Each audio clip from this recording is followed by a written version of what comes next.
Shana Tova, everyone. Chag Sameach. A quick reminder that immediately following the sermon is our Tiny Treasure ceremony. So please stick around after the sermon so we can begin our Tiny Treasure ceremony. We strategically do this so that even if you really hate my sermon, it's followed by 30-some really cute kids, so you forget all about it. It's brilliant in that way. We're going to start this morning by singing my favorite Rosh Hashanah song. It's my favorite Rosh Hashanah song, so I'll invite you. I know some of you might know it, so please feel free to sing with me. It goes like this.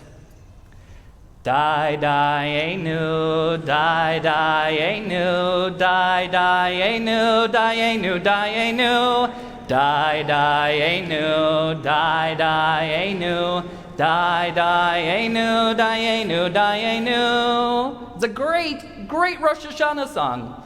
Kineret, is it a great Rosh Hashanah song?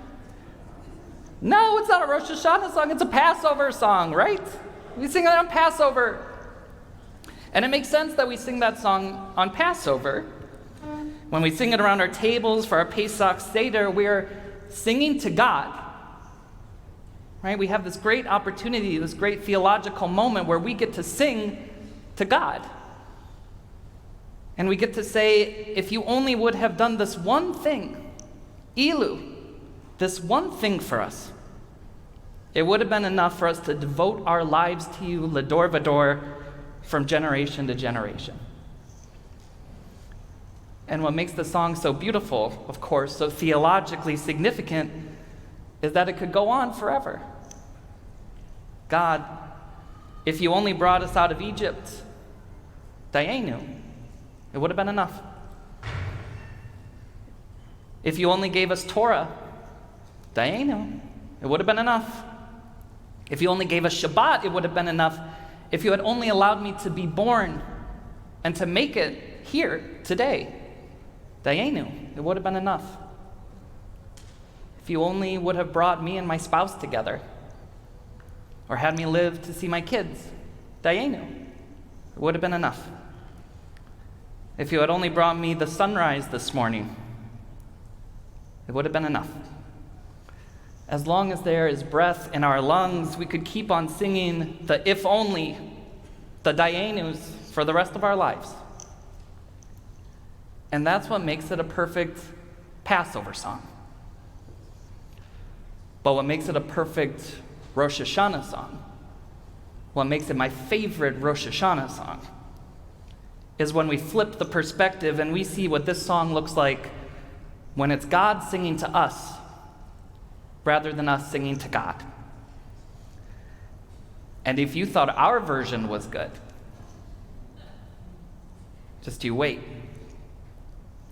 Because when Hashem sings this song, when God sings this song, there is an intentional omission of something that is usually pretty critical when it comes to musical composition. When God sings this song, there aren't any verses.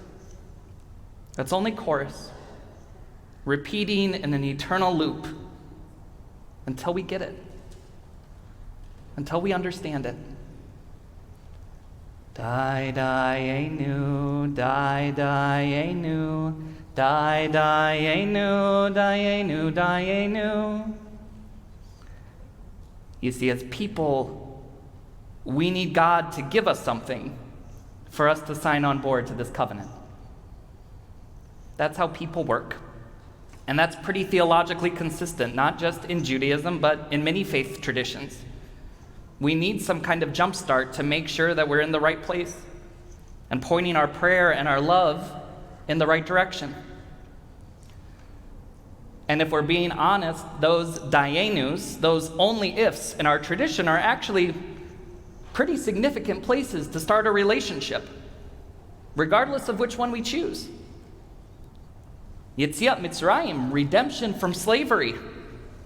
The giving of Torah, sustaining us for 40 years of wandering through the wilderness, and ultimately bringing us to our ancestral homeland in Eretz Yisrael.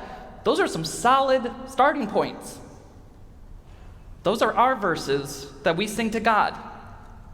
If only, fill in the blank, it would be enough. But for God,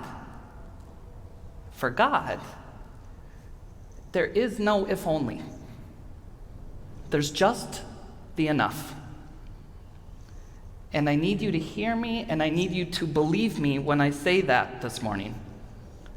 Because these Yamim Noraim, these days of awe, are meant to push us. They're meant to challenge us to be the best possible versions of ourselves that we can be. But at no point are they meant to question our deserving to be here. At no point are they meant to question our Jewish worth, our place in the ancient and beautiful thread of Jewish peoplehood. Just 3 days ago on Shabbat morning, we read the words of Parashat Nitzavim that say, Atem Nitzavim hayom kulchem, lifnei Adonai Elohechem, roshechem, shivtechem, zignechem, v'shotrehem, kol ish Yisrael. You stand this day, all of you, before your God. Your tribal heads, your elders, your officials, every householder, your children, your wives, even the stranger within your camp, from woodchopper to water drawer. Our rabbis of blessed memory tell us that morning, the morning of Nitzavim, Moshe Rabbeinu's last day on earth as he spoke to our ancestors, to all of our ancestors, was Rosh Hashanah. Rosh Hashanah. This is the day of Nitzavim. Not just once, not one time in our history, but every Rosh Hashanah. We stand together in full equality with all of the love and celebration that comes with this day. All of us. And this is radical. It's radical. Because standing side by side, ready to receive the full extent of the brit of the covenant according to our Torah, are chieftains and paupers, priests and day laborers, adults and children, Jews by birth and Jews by choice, the learned and the illiterate, the elite and the marginalized, kulchem, kol ish Yisrael, everyone. Everyone gets to be here. Our starting place is belonging. Where we go next is up to us. And we'll talk about where we go next on Yom Kippur. And full disclosure, we're going to be a little tougher. We're going to wrestle with chiyuv, with obligation, with purpose, with that enrooted call to action that comes with Jewish life. But today on Rosh Hashanah, we are first and foremost going to listen as the Holy One sings to us the words that God sang to Abraham Avinu v'Sara Imenu, to our father Abraham and our mother Sarah, that God sang to Moshe Rabbeinu, to Rabbi Akiva, and to every single Jew from Bereshit, from creation to today, to this moment, right now. We're going to listen. And we're going to understand that our names get to be, deserve to be, sung with the names of Moshe, Abraham, Sarah, and Akiva. We need to understand that. And we need to understand that specifically because we as a Jewish community, especially a capital C conservative Jewish community, aren't very good at communicating that message to one another. And we're not very good at communicating it to ourselves. We tend to believe that Judaism belongs solely to those who wear black hats and spend the entirety of their days in yeshiva. Or we believe that Judaism belongs exclusively to those who read and understand Hebrew with fluency, to those who keep the strictest level of kashrut, to those who fit in that image of what we have determined to be paradigmatically Jewish. And then we tend to believe that the rest of us are just kind of along for the ride. And to give us a little rachmanis, a little compassionate understanding here, I think we believe that because we live in a world that is so filled with judgment, with fear, and with insecurity that we are taught and we believe from early on in our lives that our worth that the love given to us is conditional. That in order to be worthy of care, we must earn it. Shtuyot. Nonsense.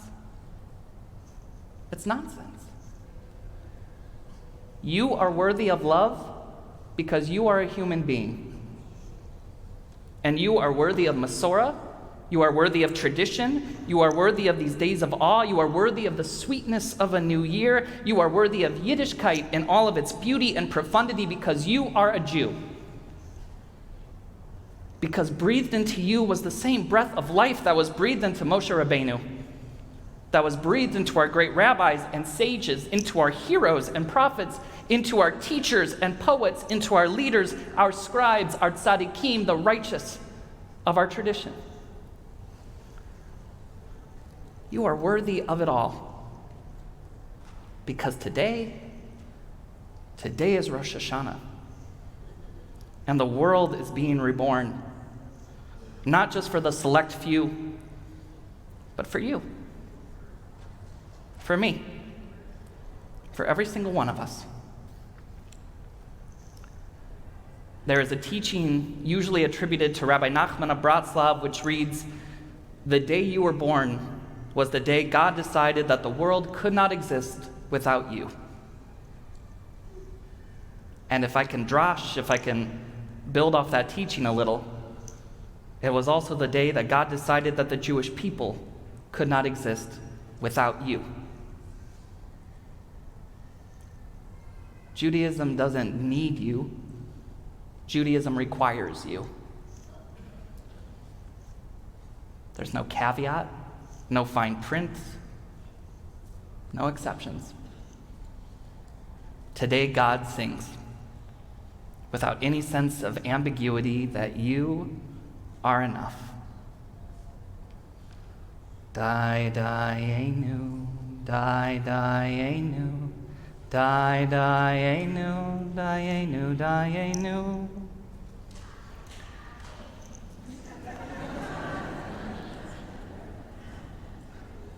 I wish that was staged. I wish that was planned. It's even better that it wasn't. On Yom Kippur, we'll talk about where we go next. Because we can't stand still. We're not allowed to. The day is short, the work is extensive, and the Master has faith in us that we'll be part of the work. But today on Rosh Hashanah, we celebrate that all of us are exactly where we are meant to be. All of us. We're home. Dayeinu. To those whose Judaism looks different than the paradigm that we've put forward, Dayeinu. You are enough. To those who struggle to read the Aleph Bet, let alone an entire machzor filled with Hebrew and Aramaic, Dayeinu. You are enough. For those who were born with bodies that weren't Jewish, but have found their way to choose Judaism, who have chosen to be part of this people, to be part of this covenant, whose souls were at Sinai as that mountain erupted into the black and white fire of Torah. Whether you've been Jewish for 30 years or 30 days, Dayeinu, you are enough. For those who have felt rejected and spurned because your relationship with Judaism was complicated, because you fell in love with someone who wasn't Jewish, or for any other reason, Dayeinu, you are enough.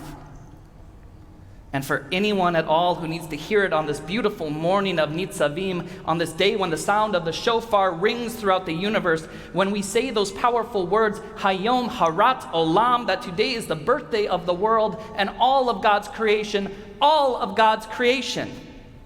joins in the sweetness of rebirth and renewal. For anyone who needs to hear it, Dayeinu, you are enough. When we sing those words, there are conditions. Because we're people. We're flawed.